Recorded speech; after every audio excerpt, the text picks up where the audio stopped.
Hi, I'm Tim Rubble. Welcome to another episode of Adventure Athlete, day 11 outside. So yesterday I left you off with getting the top sheets put in, and we worked on a solution to get the top raised so I can panel the underneath. No, it's not going to be this high on the linear actuators. It'll be down about 1.5 feet from what it currently is. But I got it strapped down just in case winds pick up or anything. Got this in with the insulation on this side past everything. This panel right here took the most of the time to get through these bolt holes, and then this Rotopack setup. But all in all, everything is done in. I like the way it looks. I will be doing this 6061 T6 aluminum, and I will be doing that like on the seams all the way around the full perimeter, so that'll give a nice look instead of this little glyph that I did today. That disappointed me, but the panel was stuck on. And how I came up with this build strategy, gosh, this has probably been about 8, maybe even 10 years ago. I saw a video of a guy with this aluminum. He had a brake, and he wasn't even welding the material. He was just breaking the corners of everything and then using the 3M double-sided sticky tape to stick things down. And without any welds, that camper did not shake apart. There's probably 10 different ways, or maybe even more, to put together a habitat. This is just the one that I do really well with, and it's easy for me to work with. And you can see I got the insulation in behind everything, so that'll be a little harder to panel inside, to work through that. And the one that does not have insulation in it next to the cubic mini wood stove, that's going to be a pop-out window. I'm going to try to do some of this interior space here and some wood on. I know on this side it's going to be plywood with carpet, because anywhere I touch when I sleep, I like my hand to touch carpet and not something cold. I'll do the same thing up top and try to figure out how to roll some carpet up in that. Maybe some 1/4-inch birch plywood or something to get the bow in it that I want. But that should be a interesting time. I've never had to do one that arched, so we'll see how that goes. Interior height right now is just a little over 8 foot tall, and it really gives you perspective of what the place is. Now, I'm 6'3", and it's not going to be this high. Once I get the linear actuators in, I will have to have a predetermined height of what I want it. So interior height might be like 6'3", and that'll give me that double wall of insulation.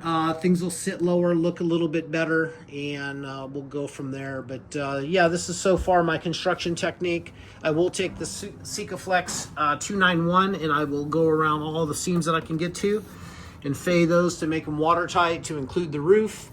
That will use up a little bit of time in the next couple of days, but I'm thinking about 4 more days I should be able to lower this roof down and start on getting the linear actuators tied in and wired up.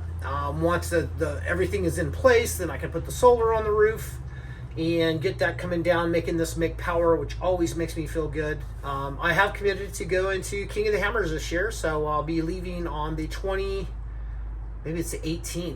through the 8th, I think. It's going to be a full 3 weeks I'll be out there, which will work out really cool. I have a lot of great footage coming from that. I love to see all the new technology and even some of the older stuff that I had missed in previous years. So that's going to be a super fun deal. Then I'll come back and finish some little things in this. And then this is going to hit the road for probably a 1 week super local trip. So work out any little things. Stay within probably 50 miles of the house, but do some 4-wheeling. Start working the bugs out, but I can already kind of see the finished product and what it's going to take to do that, and I'm excited. I am really ready to push.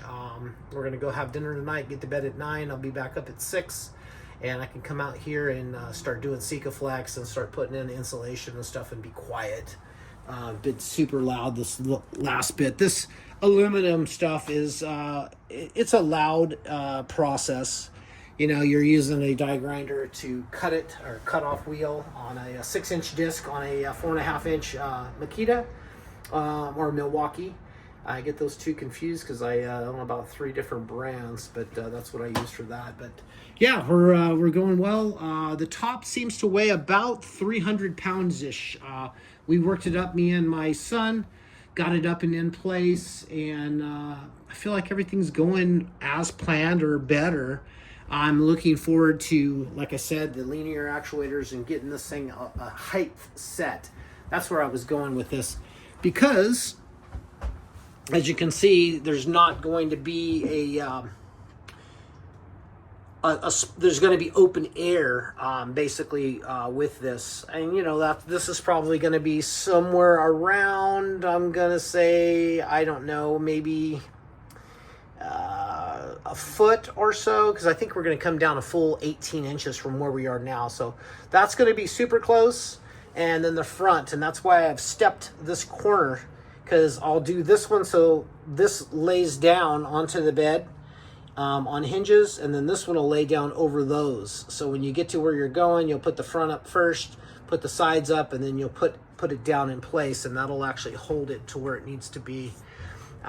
We'll see how it goes. We'll you know, fabrication is nothing more than problem solving, finding solutions through being able to work with metal and materials and what you have. You know, I've had a few people ask me, well, why do you do the aluminum and the steel structure? One, the steel is light. I work with steel. It's easy to MIG weld.